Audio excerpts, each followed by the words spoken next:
हाँ जी, example to देखते हैं। एग्जाम्पल टू के अंदर देखो क्या रखा है, solve for X and Y. X और वाई की वैल्यू निकालनी है। आपके पास ये मैट्रिसेस गिवन है, कौन सी वाली, ये वाली मैट्रिसेस आपके पास गिवन है। तो देखो इसमें हमने क्या करना है, हमारा फर्स्ट पार्ट देखो, हमारे फर्स्ट पार्ट के अंदर ये चीज आपके पास गिवन है। अब आपने क्या क्या रखा है कि भैया मल्टी, देखो कैसे करोगे आप इसको, मैंने मल्टीप्लाई करना भी आपको सिखाया। पहली रो के नीचे एरो का साइन, दूसरी रो के नीचे पहला कॉलम ये था, ठीक है। अब पहली रो को पहले कॉलम से करते हैं, तो x इंटू वन एक्स आ गया, plus one into plus y into two, two y आ गया। पहली रो पहले कॉलम से हो गया, वो यहां पर आ गया। फिर आगे, अब पहली एक ही कॉलम है यहां पर, अब आगे दूसरी रो की बारी। दूसरी रो को पहले कॉलम से करोगे, three Y into one three Y, plus X into two two X, ये चीज आ गई, ठीक है। राइट साइड, अब लेफ्ट में भी आप देखोगे तो आपका वन बाई टू की मैट्रिसेस है, और राइट में भी देखोगे वन बाई टू की मैट्रिसेस है, बीच में इक्वल का साइन है। तो पहला ये वाला, क्योंकि दो मैट्रिसेस इक्वल है तो कोरस्पॉन्डिंग एलिमेंट को क्या कर देंगे, इक्वल। तो x plus two y equal to three आ जाएगा, और three Y plus two x equal to five आ जाएगा। तो x plus two y is equal to three, और three Y plus two x is equal to five. इसको इन्होंने elimination method से सोल्व कर दिया। एलिमिनेशन मेथड आता ही होगा आपको, ठीक है। तो ये एक्स वाली टर्म को पहले तो इधर लिख लो, आगे two X plus three Y is equal to five, ठीक है। इसको रीअरेंज कर दिया। अब मान लो एक्स वाली टर्म्स पहले हम सेम करते थे, इसको मैं क्या करता हूँ, दो से मल्टीप्लाई करके इसके नीचे लिख देता हूँ।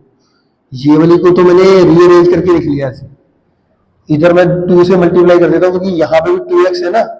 तो ये two X plus four Y plus two three जा सिक्स, समझ रहे हो ना, ये आता है ना। फिर भी एक बारी करके दिखा देते हैं। माइनस से माइनस करता, वाई की वैल्यू कितनी आ गई, वन। वाई की वैल्यू वन को यहाँ पे पुट करेंगे, x plus two into one equal to three, x की value three minus two, x की वैल्यू वन। मेरी बात समझ में आ गई, ठीक है। क्लियर हो गया एग्जाम्पल टू, आगे चलते हैं जी। हाँ वो नीचे से रो इनटू कॉलम होता है ना, एक्स प्लस टू वाई है। हाँ तो ये तो इसकी रो कॉलम क्या बनेगी, इसकी रोज और कॉलम क्या बनेगी, दो रोज एक column, two two by one, two by one बनेगा, टू इंटू वन बनेगी। हाँ अच्छा गलती से लिख दिया, टू बाई वन बनेगी इसकी, दो रोज एक कॉलम है। गलती से लिख दिया होगा अगर लिखा होगा तो, ठीक है। तो अगला सेकंड पार्ट देखो, आपको ये दे रखा है दो मैट्रिक्स मल्टीप्लाई में इक्वल टू राइट साइड। अब राइट साइड देखो, जब भी ये इक्वल का साइन है, अब हमारे को यहाँ पे क्या निकालना है, एक्स वाई जेड यू की वैल्यू निकालनी है। दो मैट्रिक्स का multiplication is equal to single matrix दे रखा है। तो इसमें हम क्या करने वाले हैं आप बताओ। हम यहाँ पे करेंगे पहले ये लेफ्ट वाली दोनों मैट्रिक्स पे मल्टीप्लाई करके, फिर इनके कोरस्पॉन्डिंग एलिमेंट को क्या कर देंगे, इक्वल। तो यहाँ पे हमारे पास वही सेम बात है, हमारे पास ये पहली रो के नीचे एरो का साइन, दूसरी रो के नीचे एरो का साइन, पहले कॉलम के बाद एरो का साइन, दूसरे कॉलम के बाद एरो का साइन, ठीक है। अब पहली रो को पहले कॉलम से करोगे, five into X five X, minus seven into Z minus seven Z. पहली रो को दूसरे कॉलम से करोगे, five into Y five Y, minus seven into U minus seven. फिर दूसरी रो को पहले कॉलम से करोगे, minus two into X minus two X, three into Z three Z. दूसरी रो को दूसरे कॉलम से करोगे, दूसरी रो को दूसरे कॉलम से minus two into Y minus two Y, plus three into U three. अब देखो ये भी हमारी दो बाई दो की मैट्रिक्स बन गई, और राइट साइड भी हमारी दो बाई दो की मैट्रिक्स बन गई। बीच में हमारा इक्वल का साइन, तो हम कोरस्पॉन्डिंग एलिमेंट को क्या कर देंगे, इक्वल। तो हमारा यहाँ पे कितना देगा, five X minus seven seven Z is equal to minus का सिक्सटीन, और यहाँ पे फाइव वाई माइनस का seven U is equal to minus का सिक्स, और minus two X plus three Z is equal to seven, और minus two Y plus three U is equal to 2, ये आ गया है। अब हमारे को वाई यू की ये दो इक्वेशन है, ये आपस में सुनो के वाई यू निकल जाएगा, ये एक्स और जेड की है, ये आपस में एलिमिनेशन या सब्स्टिट्यूशन मेथड से सोल्व हो जाएगा। अब वही एलिमिनेशन मेथड तो आता है ना, एक्स वाली टर्म को सेम करना है, ऊपर एक्स का जो कोफिशिएंट है फाइव उसको नीचे से मल्टीप्लाई कर देना, नीचे जो एक्स का कोफिशिएंट है उसको ऊपर से मल्टीप्लाई कर देना। ऐसे यहाँ पर भी एलिमिनेशन मेथड से इसको सोल्व कर लेना, y का कोफिशिएंट -2 है, -2 से ऊपर मल्टीप्लाई और ऊपर y का जो कोफिशिएंट 5 है उसको नीचे से मल्टीप्लाई करके एलिमिनेट कर देना। मतलब एलिमिनेशन में मान के चलो तुम्हें आता है, ठीक है। आगे बढ़ते हैं। अगला क्वेश्चन आ गया जी ये वाला एग्जांपल 3, आपको मैट्रिक्स दे रखा है, matrix into A is equal to this matrix दे रखा है, फाइंड ए। अब इसमें सबसे इंपॉर्टेंट चीज है कि ये ए मैट्रिक्स निकालनी है। अब ए मैट्रिक्स जो है इसका ऑर्डर क्या होगा ये देखना जरूरी है, ए मैट्रिक्स का ऑर्डर देखना जरूरी है। अब ए मैट्रिक्स का ऑर्डर देखो कैसे देखोगे, ये है 3/2 की मैट्रिक्स, इस मैट्रिक्स का ऑर्डर मुझे नहीं पता, इस जो इन दोनों मैट्रिक्स को मल्टीप्लाई करके जो मैट्रिक्स आ रही है उसका ऑर्डर है 3/3। अब देखो ये दो मैट्रिक्स तब मल्टीप्लाई हो सकते हैं जो पहले वाले के नंबर ऑफ कॉलम दूसरे के रोज के बराबर आएंगे, तो अगर इस ए मैट्रिक्स का रोज तो 2 ही आ रहे होंगे तभी ये दो मैट्रिक्स मल्टीप्लाई हो सकती है। और आपको पता है कि इन दोनों मैट्रिक्स को मल्टीप्लाई करके जो ऑर्डर होता आता है ये वाला, ये कैसे आता है, इसकी रोज लेते हैं और उसके कॉलम लेते हैं। तो 2/3 मैट्रिक्स जो ए मैट्रिक्स का ऑर्डर होगा वो 2/3 का होगा। ये आपको कैसे पता चला, कंडीशंस पता थी आपको, ये मैंने एकदम बेसिक बताया था। मेरी बात समझ में आ रही है कि नहीं आ रही, क्लियर हो गया। तो हमारे को ये पता चल गया ए मैट्रिक्स कितने ऑर्डर का है, 2/3 का। तो वो जो 2/3 का ऑर्डर वाला मैट्रिक्स है वो मैंने फिलहाल दिया इस ए मैट्रिक्स को लेट कर लिया 2/3 का। अभी तो पता नहीं ए मैट्रिक्स के अंदर जो एलिमेंट है वो कौन से, वो तो फाइंड आउट करने हैं, तो मैंने लेट कर लिया ए मैट्रिक्स का ऑर्डर ABCDE, ये मैंने फाइंड आउट कर लिया, ठीक है। अब इस ए मैट्रिक्स की वैल्यू यहाँ पे मैं पुट कर दूंगा, ABCDEF ये हम पुट कर देंगे, और ये जो हमारा पुट करने के बाद इन दोनों मैट्रिक्स को मल्टीप्लाई करके ये हमारा कितना आ जाएगा, 3/3 की है, ये हमारा 3/3 का क्या आ जाएगा, 3/3 का ये ऑर्डर आ गया, 3/3 का ये ऑर्डर आ गया। अब कोरस्पोंडिंग एलिमेंट को इक्वल करके आपकी ये सारी इक्वेशन आ गई 1 2 3, ठीक है।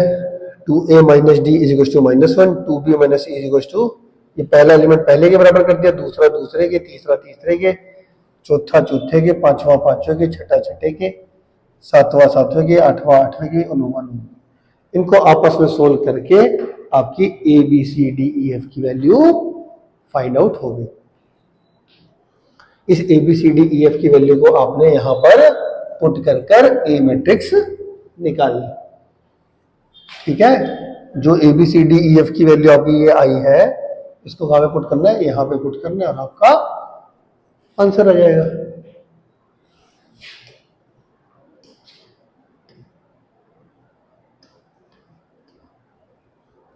ठीक है जी। अगला है हमारे पास ए ब्रैकेट में B + C = AB + AC। तो ये तो आसान ही है, मान लो आपको पहले लेफ्ट हैंड साइड निकालिए, लेफ्ट हैंड साइड में जो पहले ब्रैकेट होती है वो सोल्व करते हैं। तो बी मैट्रिक्स ABC मैट्रिक्स हमको दे रखे, तो पहले B + C निकाल दो, तो B मैट्रिक्स में C मैट्रिक्स ऐड करके जो आया उसको फिर अब A से क्या करना है, मल्टीप्लाई। तो हमने आगे क्या करा, B + C को A से मल्टीप्लाई, AB + C निकालना है, तो A मैट्रिक्स की जगह पे A मैट्रिक्स लिया, B + C की जगह पे B + C लिख लिया। हाँ हाँ, नहीं वो B + C तो आप एडिशन से करोगे ना, जो आपको ABC मैट्रिक्स दे रखी है, आपको कह रहा है A × B + C निकालना है। अब B + C पे ब्रैकेट था तो पहले B + C निकला, फिर A से मल्टीप्लाई करना है, A लेफ्ट में था तो A को लेफ्ट में रखा, × B + C करना है। तो A हमारा मैट्रिक्स गिवन था, B + C आपने ये निकाल दिया, ठीक है। B + C निकाल दिया। अब ये तुम्हारा 1/2 ऑर्डर का आ गया, ये तुम्हारा 2/3 ऑर्डर का, तुम्हारा 1/3 ऑर्डर का मैट्रिक्स बनना है। तो आपने पहली पहली इसको मल्टीप्लाई तो अब आपको आएगा ना, पहली रो को पहली कॉलम से करके, या फिर this into this, 1 into two 2, 2 into two 4, 1 into two plus 2 into 2, फिर 1 इंटू टू प्लस 2 इंटू 7, 14 आ गया, 1 into 4 plus 2 into 5, 1 into 4 4, 2 into 5 10, 4 plus 10 लिख दिया मैंने, 1 इंटू 4 प्लस 2 इंटू 5, फाइनली आपका 6 6 14 आ गया। ठीक है, ये आ गया आपका ए। अब आपको निकालना क्या था, प्रूफ क्या करना था, ए ब्रैकेट में बी प्लस सी आपने निकाल लिया, वो किसके बराबर होगा, ए बी में अगर मैं ए सी ऐड करूंगा तो ए को आप बी से मल्टीप्लाई करोगे एक मैट्रिक्स आ जाएगी, ए को सी से मैट्रिक्स करोगे तो ए सी मैट्रिक्स आ जाएगी। तो ए को बी से मल्टीप्लाई करके ए बी मैट्रिक्स आ गई, ए को सी से मल्टीप्लाई करके ए सी मैट्रिक्स आ गई, फिर ए बी को ए सी में ऐड कर देना, तो ए बी को ए सी में ऐड करोगे तो जो ये मैट्रिक्स मैंने लेफ्ट में निकाली थी ए ब्रैकेट में बी प्लस सी और ए बी प्लस ए सी को ऐड करके जो मैट्रिक्स आएगी उनका आंसर सेम आएगा, वही इन्होंने दिखाया। ये ए बी मैट्रिक्स आ गई, ये ए सी मैट्रिक्स आ गई, इनको ऐड करेंगे तो इन दोनों को ऐड करके हमारा 6 16 और 14 आ गया। तो हमारा ए ब्रैकेट में बी प्लस सी जो हमने मैट्रिक्स निकाली थी उसका आंसर और जो ए बी प्लस ए सी का आंसर निकाला था वो आ गया सेम, वो आ गया सेम। आ गया समझ में? क्लियर है? अगला है हमारे पास, show with an example A B is equal A B B A null matrix है when neither A nor B is a zero matrix, neither A nor B is a zero matrix. कह रहा ए और B दोनों zero matrix नहीं होने चाहिए, but A B और B ए का आंसर नल मैट्रिक्स आना चाहिए। तो इन्होंने कैसे लिया कि ए और बी मैट्रिक्स के सारे एलिमेंट सेम ले लिए, बट जो ए मैट्रिक्स है इसमें इन्होंने जो नॉन डायगोनल एलिमेंट थे उनका साइन चेंज कर दिया, ये चार एलिमेंट 1 1 1, यहाँ पे 4 1 1।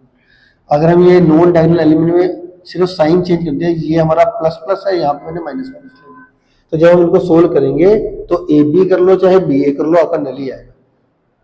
तो बेसिकली आपने क्या करना है, ए और बी मैट्रिक्स में जल्दी 1 1 ही लेना है, आप 2 2 भी ले तो 3 3 भी ले तो स्टैंडर्ड सेम लेने हैं, बट जो पहले ए मैट्रिक्स होगा इस तरफ आपने क्या कर देना, नॉन डायगोनल एलिमेंट का साइन चेंज कर देना, जो यहाँ पे प्लस प्लस है यहाँ पे माइनस माइनस ले लिया। एग्जाम्पल 6 क्या कह रहा है, prove by giving an example show that through B not equal to C yet A B equal to A C. मतलब A B matrix A C matrix के इक्वल आएगा, बी सी के बराबर नहीं आना चाहिए, बी सी के बराबर नहीं आना चाहिए।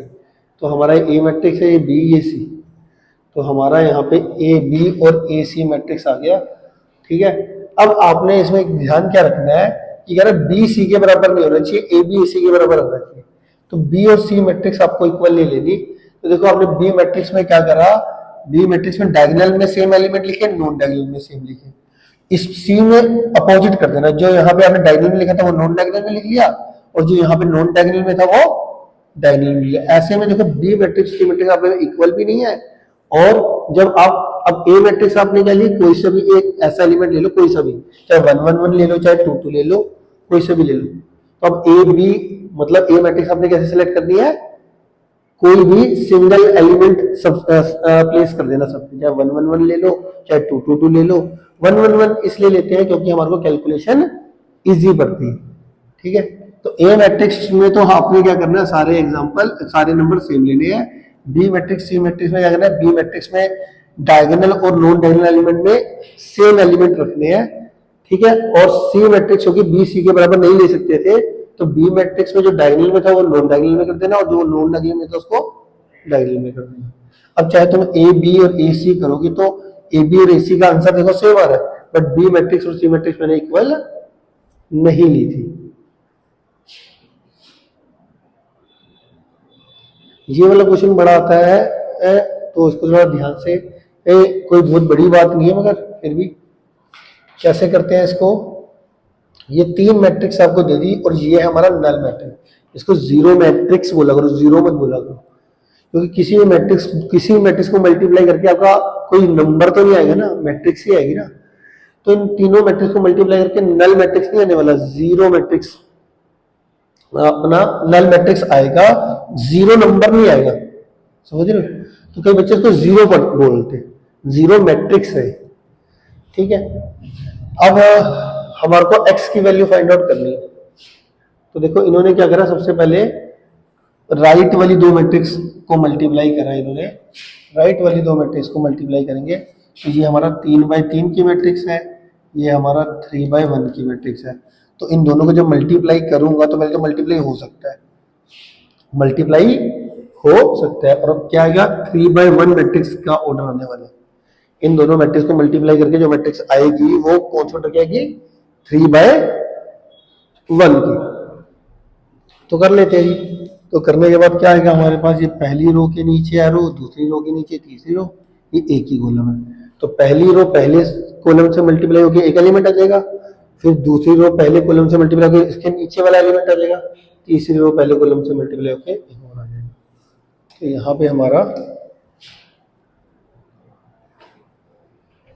ये आ गया। ये थोड़ी पीडीएफ हमारी गड़बड़ हो गई। ठीक है, ये कर लोगे आप, यहीं से करके जो मैट्रिक्स आएगी उस मैट्रिक्स को इस मैट्रिक्स से मल्टीप्लाई कर लेना, मैट्रिक्स को मल्टीप्लाई करके और फाइनली तुम्हारा उनको इक्वल कर लेना। ये थोड़ी सी पीडीएफ गड़बड़ हो गई, तो मल्टीप्लाई करके जो भी मैट्रिक्स आएगी, मान लेते हैं इनको मल्टीप्लाई करोगे, जो मैट्रिक्स मल्टीप्लाई करके इसको इससे मल्टीप्लाई करोगे तो आपके ना देखो, क्योंकि ये देखो ये मेरा 3/3 की, ये मेरा किसका है, 3/3 की,